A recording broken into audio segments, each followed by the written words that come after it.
Stas 23 here. In today's knife therapy, we have the Vosteed Nightshade LT. And I'm going to tell you what, this knife really got me excited. This bad boy comes in at $69, and I have a $5 off coupon code, Stas23. I'll have it down in the description.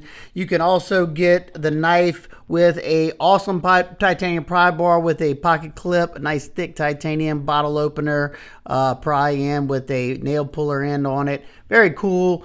You can get this and this as a package deal, $20 off with Stasa20 discount code. I will have all that down in the description. So what we have here is a really interesting looking design. This blade shape's inspired by your traditional shillin cutter and kukri knives, and it's something that the only time I've ever seen something kind of like this was from the Spyderco Lum. He had that same style blade shape. I really like that knife a lot, and I have high hopes for this one as well. You can get it in two different variations. This one is gray G10 with stonewash finish. Very nice. It's like a reflective polished stonewash. I love that finish there. And I like this knife so much that I bought the other version. Now this particular one is the black G10, and it comes with a satin finish. Both of them $69. Look at that. Whoop. So let's get the specs out of the way so you have an idea of the size of the knife. You have a total length of 7.48 inches, so it's a medium size EDC folder. You have a blade length of 3.26 inches, a grip area from here to the back over here of 3.5 inches, handle scale thickness of 0.53 inches, and a pretty wide closing the pocket width at 1.37 inches, and a blade stock thickness of 0.12, and the behind the edge thickness on my particular knife is around 16 thousandths, sharpened at 22 degrees per side. The way you have such that a low lying tip and the downward canted blade, this is going to be a very versatile blade shape. Let's take a close look at this. Like I said, you have that nice beautiful stonewash finish there. You have a nice crown spine. I love a good crown spine. You have, I call it medium traction jimping. I don't really care if it's there or not. You got a nice precise point for piercing and doing those drag cuts like that. You have a well executed sharpening choil and a full flat ground blade of 154 cm blade steel. The only markings you have on the knife are the Vosteed Nightshade, done pretty small right there, and their logo right there. So this high flat ground blade coming down to a decently thin edge should be an outstanding cutter. So I think there's nothing left for us to do but to do some cutting with the Nightshade.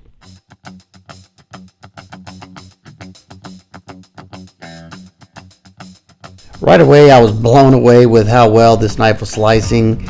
The blade was very aggressive and the knife came very sharp out of box and passed through the cardboard so quickly and effortlessly, and was very comfortable while doing so. Just look how fast this is sped up, but it was really moving through that cardboard, and that edge didn't feel like it was going anywhere anytime soon.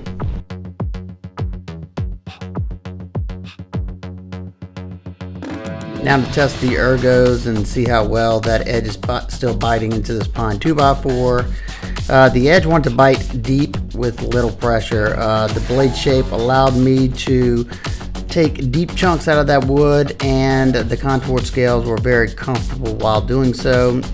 And once again, I'm absolutely blown away by this blade shape. Where has it been all my life?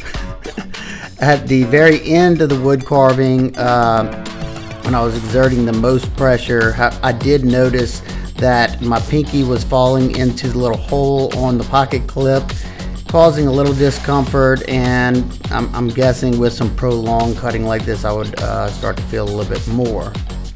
And then we move on to the 1/2 inch twisted sisal rope. It could possibly be the easiest rope cutting I've done so far. The way the blade is canted down, it allowed me to easily push cut with minimal downward force. Plus the edge had a good bit of bite to it out of box, so it grabbed into the rope immediately. Cutting on a flat surface also was comfortable in the pinch grip, and this type of cutting is another place this knife I think will shine. for pretty much anybody. I ended up making 45 cuts through the sisal rope and definitely could have done a lot more. The lower tip really helps you to push the belly into what you're cutting. The more I cut with the knife, the bigger the smile got on my face. Nothing really seemed to be a challenge for the knife, and the edge still felt sharp at the end of all this testing. And one thing I love about 154 cm is how easy it is to bring that edge back to hair shaving sharp after you use it for a while. So after I finished this, I did end up stropping the knife. I did 10 passes on balsa wood strop with 1 micron diamond emulsion, and was able to get that edge almost back to where it was in the beginning. I had no real edge deformation, no bad edge problems at the end of the test.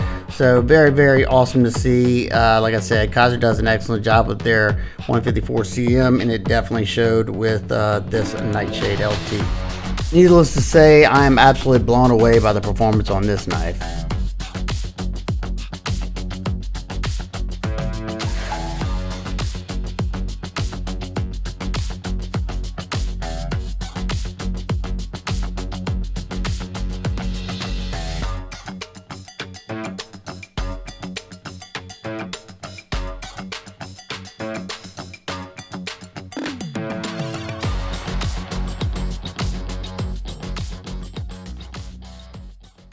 Well, I hope y'all enjoyed that cutting as much as I did. It was an absolute pleasure to use this knife in all those cut tests. Very simple to do all the stuff I did. And now let's check out the action of the knife. Now the Stonewash version has a more controlled drop shut action, which I like that a good bit. It's still a very smooth drop. It's riding on ceramic cage ball bearings and a ceramic detent ball. Very nice action on this one.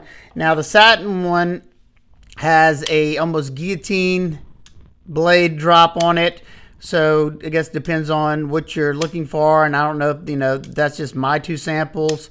I would guess, if I had to take a guess, the lock bar tension is probably a little bit softer on this one, just by a hair. But along with that smoothness, you have a perfectly designed flipper tab. It's canted back, so it's not going to be uncomfortable to use.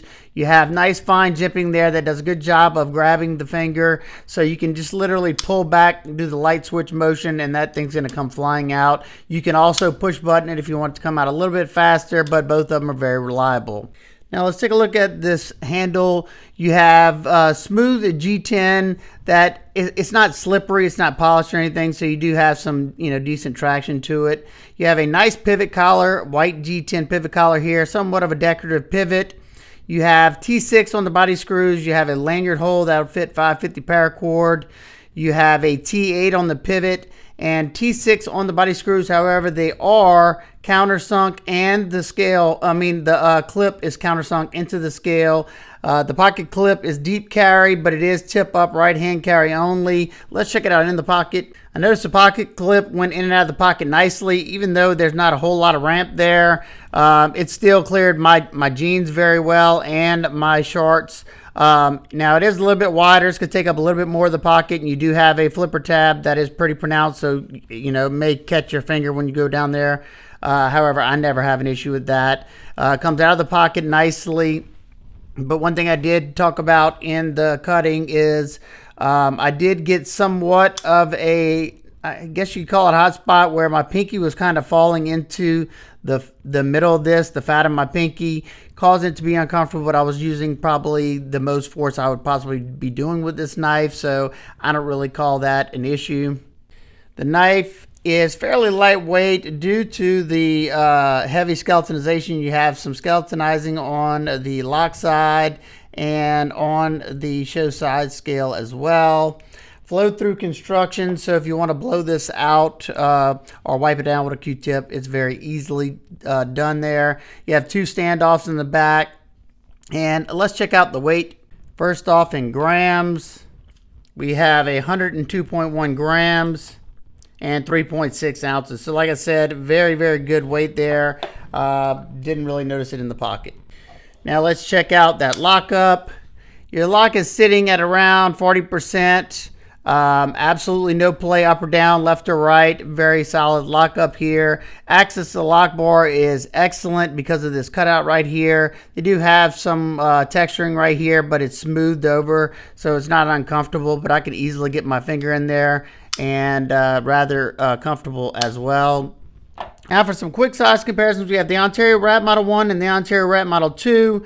It's a good bit smaller than the 1, and 2 it's a little bit bigger than the Rat Model 2. Lastly, we have the QSP Penguin and the Best Tech Texel. It's about the same exact length as the Best Tech Texel. All right, now for my nitpicks and complaints. I don't really have much. Only thing I can say is the Vosteed Nightshade didn't really need to beat on the blade. Put that on the box. I think the maker's mark is enough, and you could have left the primary grind sterile. I think you kind of missed out for not having left-handed carry, but you know, I'm not the designer. And other than that, I don't really see anything else wrong with the knife. At $69 for 154 cm contoured scales, phenomenal action, excellent slicer, and probably has become my favorite user blade shape as of late since I've gotten this knife. Definitely highly recommend the knife. And if you're on the fence, definitely I would say pull the trigger, because these do sell out, and then sometimes it takes a while for them to come back. They had a premium version before this, and once it sold out, that one went away. So I don't know if this will go away or not. That's something you'd have to ask of them. So if you have any questions, comments, concerns, please leave them down below. I hope everybody has an absolute amazing day. I will see y'all on the next one. Peace.